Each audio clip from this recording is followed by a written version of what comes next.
Bonsoir à tous. À l'occasion de la cérémonie des vœux, nous avons le plaisir de vous présenter le premier journal télévisé du Conseil municipal des jeunes. Comme vous le découvrirez dans quelques instants, nos envoyés très spéciaux sont partis à la rencontre de certains élus, afin de retracer la ligne 2016 en images. Débutons tout de suite par leur rencontre avec Jean-Luc. Nos reporters l'ont interviewé dans un lieu un peu particulier. Regardez. Alors bonjour à tous, nous sommes en compagnie de Jean-Luc pour lui poser des questions sur la prochaine station d'épuration de Steenvoorde. Alors Jean-Luc, à quoi sert une station d'épuration ? Bonjour Ethan, c'est pas sorcier. Je propose que nous demandions à mon ami Jamy. J'ai tout compris, mais que fait-on des déchets ? Alors ils sont traités sur place, dans cette station d'épuration, par un système avec un nom un peu barbare, qu'on appelle le rhizocompostage.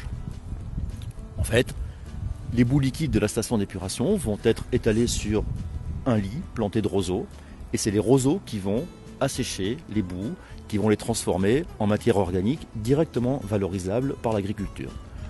Du coup, il y a beaucoup moins de matière finale à transporter, donc moins de camions sur les routes. C'est un système efficace.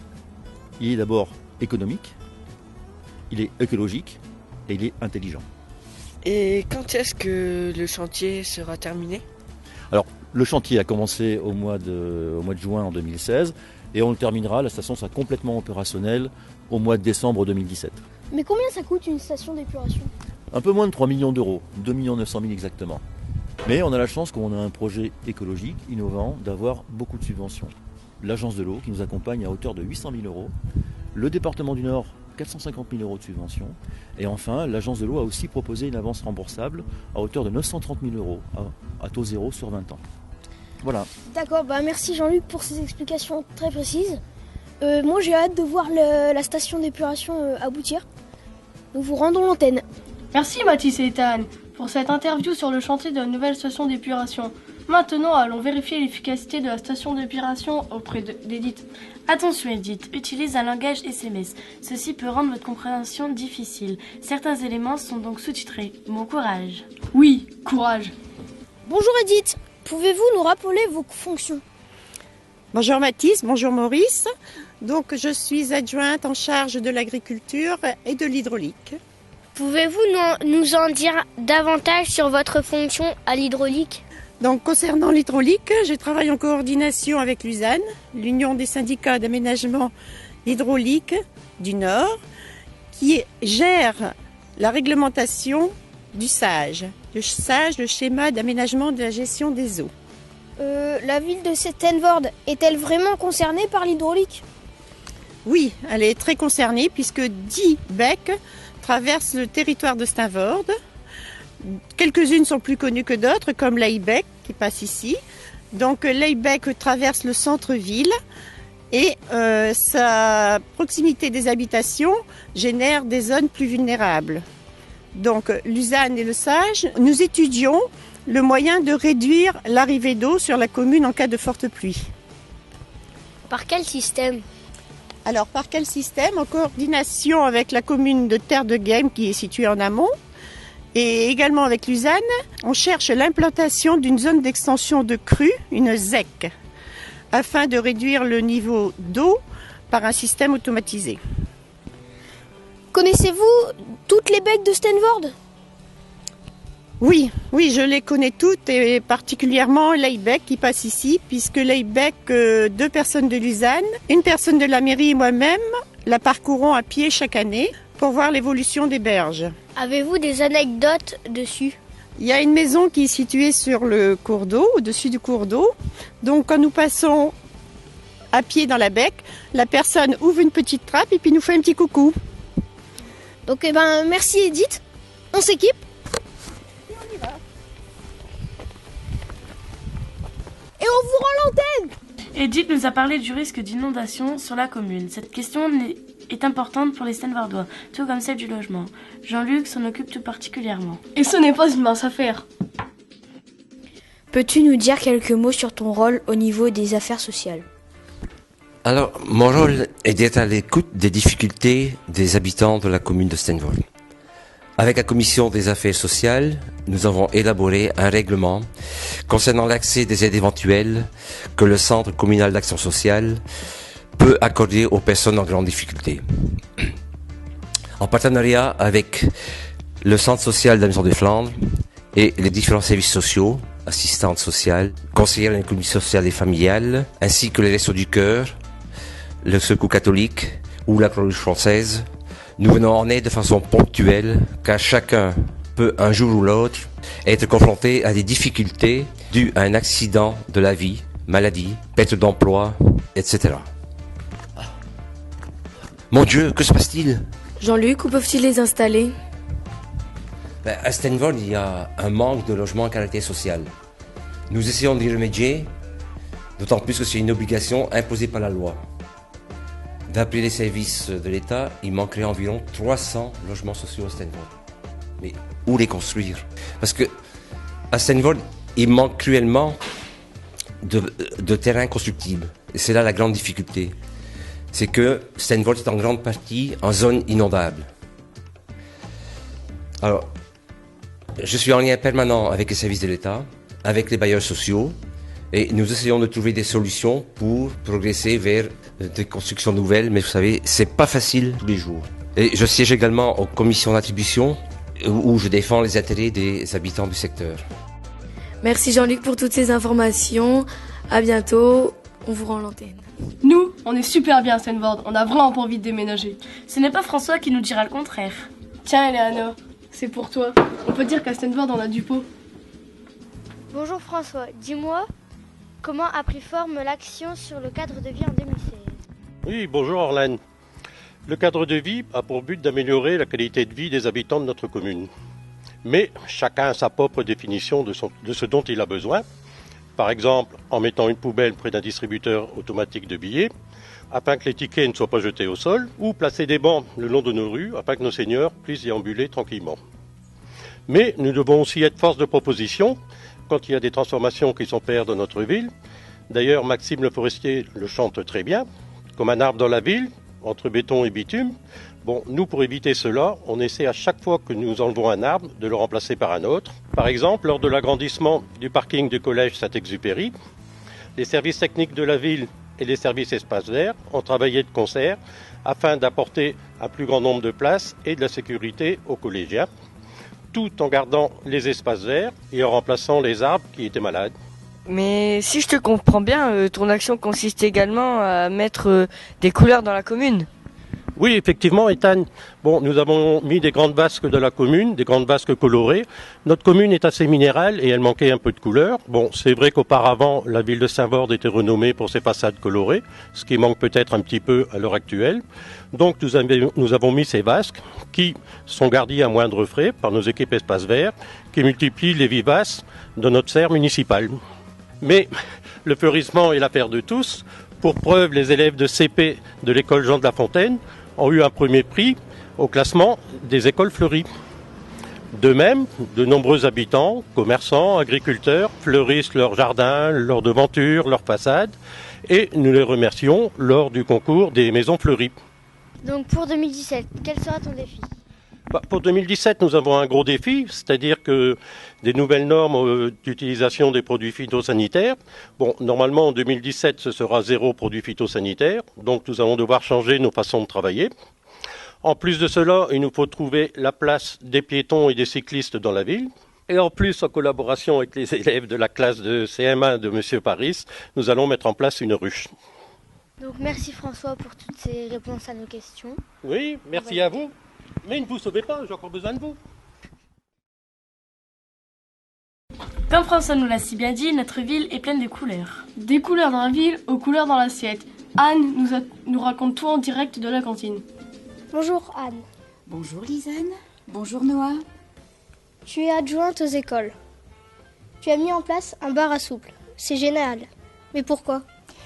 Sur le temps de cantine, dans les 2 écoles, nous avons souhaité sensibiliser les enfants à la lutte contre le gaspillage alimentaire. Pour ce faire, aidé d'une équipe de 4 volontaires, après un diagnostic, la pesée des aliments jetés, un plan d'action fut mis en place, et notamment un bar à soupe, qui fut créé durant la récréation du matin. Les enfants ont beaucoup apprécié cette opération. Celle-ci a suscité à regoûter sur le temps du midi et ne plus gaspiller de potage. Anne, quelle autre action as-tu menée? L'équilibre alimentaire est au cœur de nos actions. Pour que les enfants aient envie de bien manger et de manger équilibré, nous avons mis en place des ateliers de jardinage, de cuisine, découverte du goût et bien d'autres encore, qui se déroulent sur le temps des nouvelles activités périscolaires en complément d'actions mises en place durant la classe. Une commission menu fut créée, comprenant élèves délégués, parents élus, cantinières et sociétés de restauration. Elle se réunit une fois par période pour identifier les menus bloquants et les retravailler. Et pour les tout-petits? Notre parcours inclut toutes les tranches d'âge. Des tout-petits fréquentant la crèche, la halte garderie ou le relais d'assistante maternelle, structure chapeautée par la CCFI, ayant comme seul objectif l'épanouissement de l'enfant.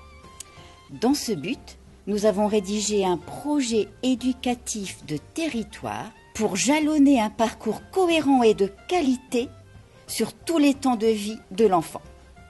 Et maintenant, j'invite tout le monde à venir déguster un bon potage fait de produits locaux avec d'excellentes saveurs. Allez, mes grands, tenez. Noah, Lisanne, venez. La soupe est vraiment bonne. On va continuer de la déguster et du coup, on va vous rendre l'antenne. Décidément, les jeunes sont bien encadrés à Stanford. Notre alimentation est surveillée de très près. Tu l'as dit, en plus les jeunes sont au cœur des dispositifs de sécurité. Attention, langage SMS utilisé dans cette interview. Cette fois, c'est Maxence qui s'y colle. Maxence, pourquoi y a-t-il autant de sécurité à proximité des écoles? Alors, tout simplement pour protéger nos petits bouts. Il faut savoir qu'à proximité des écoles, que ce soit matin, midi et soir, il y a une influence plus particulière au niveau des voitures. Donc l'important pour nous, c'est de sécuriser au maximum les lieux d'entrée et de sortie des écoles. Il faut savoir que vous êtes, vous, les enfants, un peu plus exposés que les adultes à la circulation. Pourquoi? De par votre petite taille. Donc on se retrouve avec des enfants qui courent un peu partout et qui peuvent être percutés par un véhicule.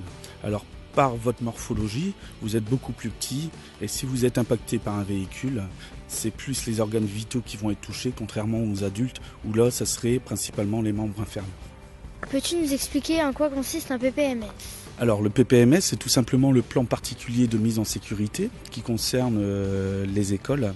Alors, deux sortes de PPMS. La mise en sécurité suite à un nuage toxique qui pourrait éventuellement passer au-dessus de la commune. Et là, tout simplement, ce qu'il faut faire, c'est rester à l'intérieur des classes. Vos professeurs savent ce qu'ils doivent faire, calfeutrer les issues de secours et les bouches d'aération et attendre que le nuage passe. Nous avons aussi tout ce qui est alerte incendie. Vous avez l'habitude, puisqu'une fois par an, deux fois par an, vous faites des exercices incendie et ça se passe très très bien. Et là, c'est une évacuation et une mise en sécurité des enfants. Merci Maxence pour vos réponses à nos questions. Ah là là, ce sujet est très sérieux. Oui, mais très important pour tous les habitants. C'est vrai, heureusement à Stanford, il y a des temps plus amusants, à l'image des centres aérés. Il faut dire que cette année, il y a eu des nouveautés dans l'organisation. Alex va nous en dire plus. Alexis, pourquoi cet été as-tu décidé de mettre en place un ALSH, accueil de loisirs sans hébergement le matin? Eh bien, on savait qu'il y avait une grande demande, notamment de la part des familles où les parents travaillent tous les deux. Alors on a voulu répondre à cette demande, mais sans se précipiter. On a pris le temps de faire un sondage, de dialoguer, afin de cibler au mieux les objectifs, les besoins réels, et aussi afin de maîtriser les coûts. Après, par rapport aux résultats de ce sondage, par rapport à ce qui nous a été dit, on a estimé qu'il était temps de lancer ça, et on a mis en place un service supplémentaire, parce que j'insiste bien que c'est un service supplémentaire. On a laissé la LSH tel qu'il était, il existe toujours uniquement l'après-midi pour ceux qui veulent, mais il y a aussi la possibilité en plus de venir toute la journée par un service du matin, avec en plus un accueil décalé qui permet aux parents d'amener les enfants, non pas à une heure précise, mais dans une plage horaire le matin. Les résultats sont-ils à la hauteur de tes attentes? Oui, tout à fait, parce que dès la première année, il y a eu 194 inscrits pour la LSH du matin, dont 165 à Steenvoorde, ce qui est même un peu plus que les prévisions escomptées. En plus, la LSH s'est très très bien déroulée, c'est-à-dire qu'on a pu continuer à offrir un service d'animation. C'était pas une garderie, il y avait vraiment eu des activités, de l'animation, de l'éducation. Tous les rôles d'un ALSH ont été remplis. Et à ce sujet, je crois qu'il convient d'insister, parce que si ça a été une réussite, c'est grâce aux acteurs principaux. Et les acteurs principaux, c'est pas moi. C'est tout d'abord Olivier Lemille, le directeur de la Maison de Flandre, et qui est un très bon gestionnaire, un très bon organisateur, et qui sait être à l'écoute aussi bien des animateurs que des parents. C'est aussi et surtout grâce à Guillaume Parésis, qui fait un travail fantastique, qui connaît tous les enfants, qui a toujours 24 heures sur 24, 7 jours sur 7 en tête le plaisir, le bonheur des enfants et toujours aussi les vertus éducatives et tout ça. Et les 3 directeurs de centres aérés selon les âges, Mumu, Max et Nico, Muriel Sansen, Maxence de Cuper et Nicolas Berthelot, qui eux aussi travaillent tous dans la même optique. Alors cette année, oui, c'était une grande réussite, et il faut dire surtout merci à ces 5 personnes et merci à toute l'équipe d'animateurs qui a travaillé pour que ce soit une réussite. Voilà. Merci Alexis pour toutes ces questions. Maintenant, on vous rend l'antenne. À Steenvoorde, on n'a pas de pétrole. Alex nous a parlé des centres aérés, mais les activités ont lieu toute l'année grâce aux associations notamment. Et cette année, une semaine sans écran a été proposée à toute la population. Quelle bonne idée! Nos reporters sont allés à la rencontre de Martine qui leur a tout expliqué. Martine, peux-tu nous parler de ta semaine sans écran? Nous cherchions une idée pour faire connaître de façon ludique les diverses associations de Steenvoorde, aussi bien culturelles, sportives, de loisirs. Et puis, il nous est venu l'idée d'organiser une semaine sans écran avec la municipalité, plutôt que de mettre un forum des associations. Et nous avons contacté donc toutes les associations steenvoordoises et plus de 25 associations, ainsi que le périscolaire, ont répondu massivement à notre demande. Donc nous avons concocté un programme attrayant pour faire participer aussi bien les enfants, les parents, pour pouvoir sortir entre amis, entre voisins, se retrouver à l'occasion d'une activité. En général, ça s'est bien passé. Les associations sont très ravies et contentes de ce qui s'est passé et elles sont prêtes à relancer une 2e édition qui est actuellement en cours de préparation. Merci Martine et j'espère que cette 2e édition sera explosive. Ouais, tu sais pas qui j'ai vu avec son nouveau copain, ouais. Oui, moi je te propose de participer à la semaine sans écran parce que tu m'as l'air bien accro. Hein. Tu vois, la semaine sans écran, c'est un bon exemple de vivre ensemble, à l'image des actions citoyennes mises en place par Céline.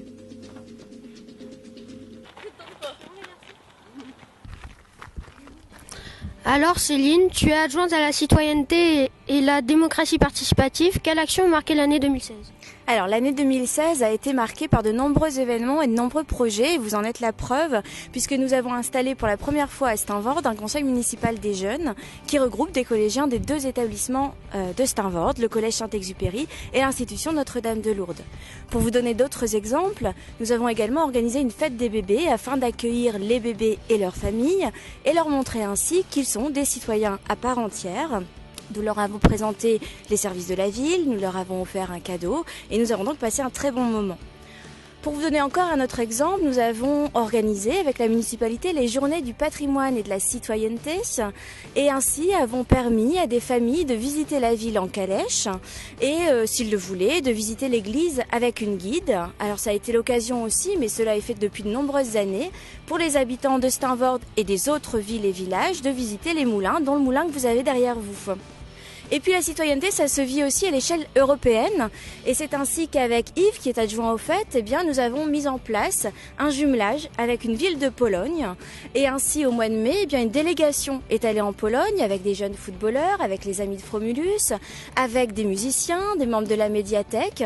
Et nous avons pris des contacts pour l'avenir. De nombreux collégiens ont aussi pu profiter de la projection du film Demain. Oui, nous avons projeté ce film demain, ainsi qu'un autre film qui s'appelle L'Odyssée de l'empathie. L'idée, c'est de trouver des lieux, des endroits, des moments, des temps pendant lesquels les habitants de Steenvoorde peuvent partager, peuvent discuter, peuvent échanger sur plein de sujets. Et notamment, on a parlé d'agriculture, d'éducation, de développement durable, d'environnement. Et nous espérons bien pouvoir continuer ça l'année prochaine. Merci Céline. Maintenant, on va vous rendre l'antenne et c'est parti pour le vélo. Très bien.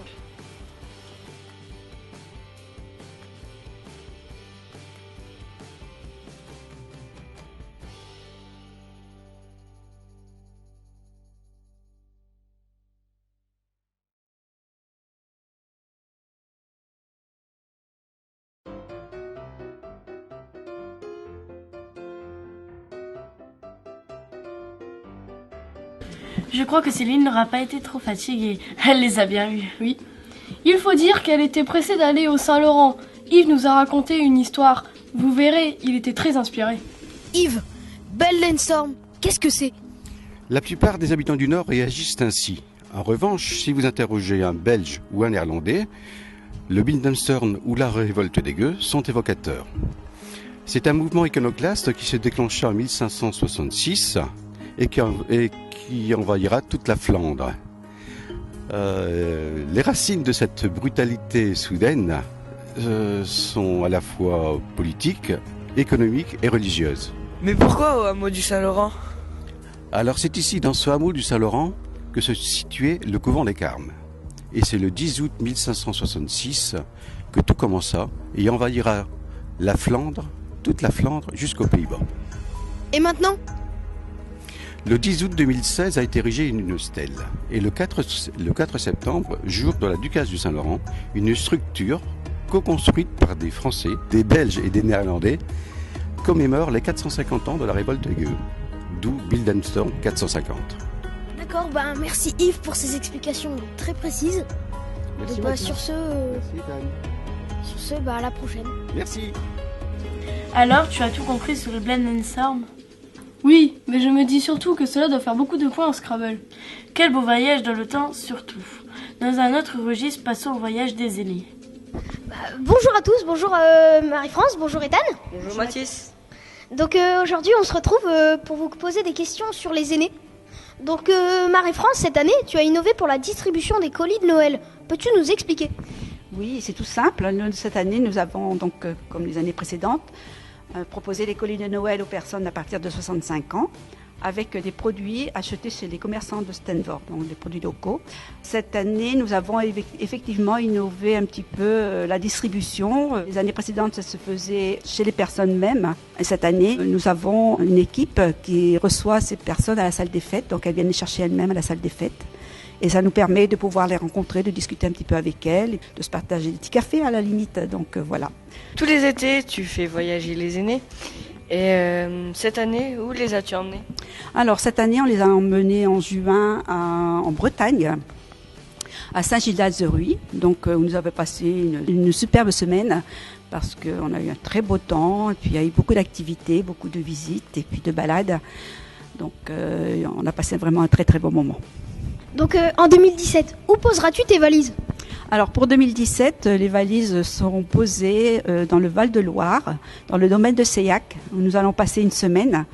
Et puis donc là, beaucoup de visites de châteaux également. Donc je crois qu'on passera un très très bon séjour aussi. Merci Marie-France pour ces explications. Et donc là, on part en vacances. Eh bien, souhaitons-leur un bon voyage. Oui, et ils pourront retrouver toutes les informations données par Marie-France sur le tableau lumineux ou encore sur le site internet de la ville. Marie-Astrid va tout nous expliquer. Communiquer, cela ne s'improvise pas. En juillet dernier, tu as lancé un nouveau site internet. Peux-tu nous en dire un peu plus? Effectivement, l'ancien site était obsolète et n'était plus performant. Nous l'avons totalement repensé afin de le rendre plus moderne, plus fluide, plus performant, tout en étant le plus complet possible. Vous y retrouverez toutes les informations utiles et pratiques, en commençant par l'agenda qui retrace l'ensemble des événements qui rythment la vie de la ville de Stavoord. Vous y retrouverez également toute l'actualité, mais également tout ce qui concerne la vie économique, la vie municipale, la vie quotidienne, les actualités, tout ce qui concerne la jeunesse, les aînés et la citoyenneté. C'est également une aide pour vos démarches administratives. Peux-tu nous rappeler les principaux moyens de communication de la ville de Stavoord? Donc, en plus du site internet, nous disposons d'un bulletin municipal. Il est diffusé tous les semestres et des brèves en alternance. Il est publié à plus de 2500 exemplaires et il est distribué dans toutes les boîtes aux lettres de Stavoord par des bénévoles et par les élus. D'ailleurs, depuis l'installation du conseil municipal des jeunes, en juin dernier, une page vous est spécialement dédiée. Nous disposons également d'une page Facebook. Elle est particulièrement bien suivie par plus de 3500 personnes. Rappelons que lors de la victoire de l'ASS contre Noyelles-sous-Lens, en octobre dernier, nous avons battu un record également. Nous avons obtenu plus de 68 000 vues. C'est un moyen de communication moderne qui permet une diffusion rapide de l'information et également de partager les photos et les vidéos des événements qui se déroulent sur Stavoord. Nous disposons également de ce panneau d'affichage. Installé en centre-ville, il permet de diffuser des flashs d'information visibles par tous. Enfin, un moment fort en termes de communication, c'est la cérémonie des vœux. Tous les ans, elle attire toujours autant de monde. C'est un événement attendu par les Stavoordois. Nous travaillons avec toute la commission afin de la rendre la plus intéressante et la plus agréable possible. Voilà, j'espère avoir répondu à vos questions. À présent, je vous propose de faire un petit selfie avec ma nouvelle canne.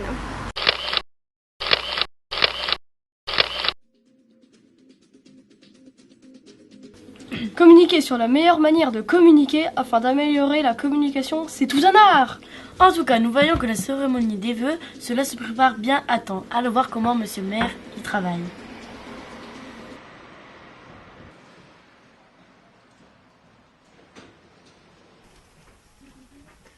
Bonjour, on voudrait voir monsieur le maire. Pouvez-vous nous conduire à son bureau? Oui, bien sûr, il vous attend.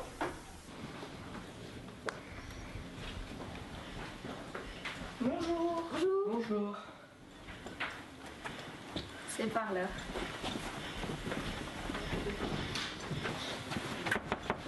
Entrez. Merci tout d'abord de vous être rendu. Merci tout d'abord de vous être rendu Merci tout d'abord de vous être rendu disponible ce. Oh, j'en ai marre. Je vais laisser monsieur le maire le faire.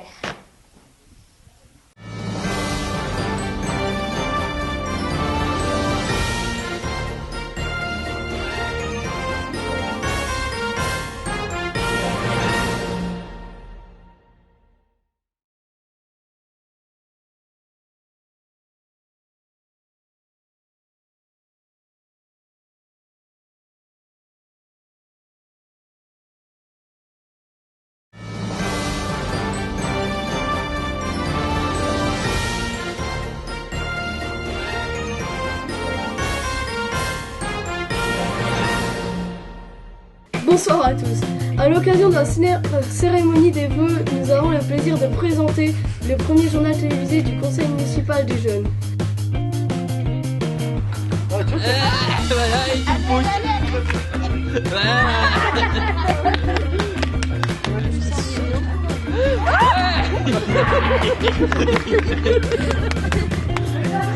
Bonjour à tous. Mais attends, mais il faut répéter les questions. Attends, je fais la deuxième et je fais la première.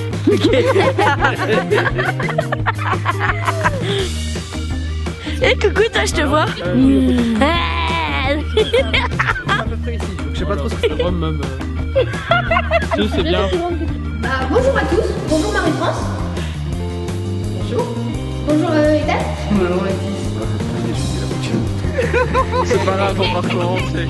Moi, c'est moi qui déconne maintenant.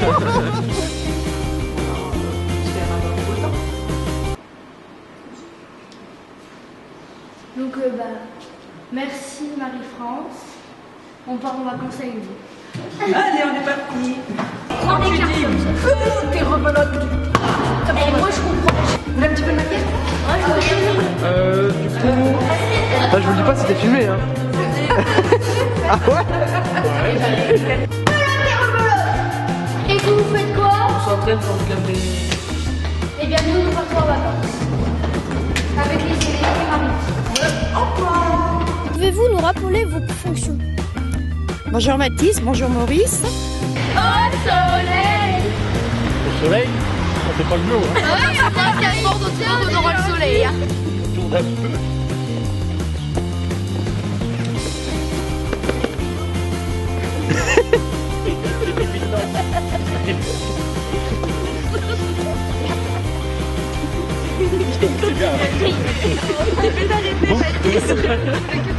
Allez, il est ça, regarde. Allez, t'es là, Nolan.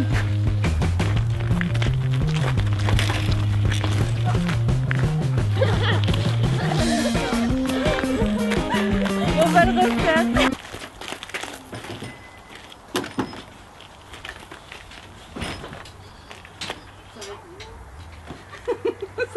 C'était vraiment bonne. Alors, Oh, j'en ai marre, je vais laisser monsieur le maire le faire.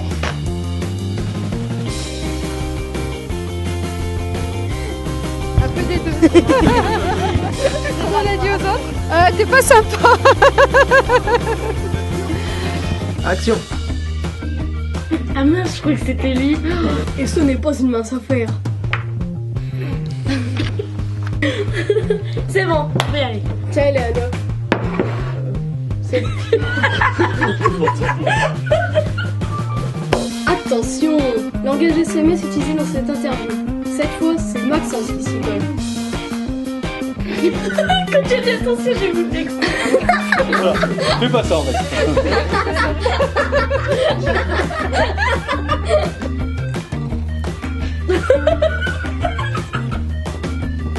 Eh bien, nous sommes désolés, c'était Mathis et Maurice, le JTCMJ de Stanford. Nous vous rendons l'antenne.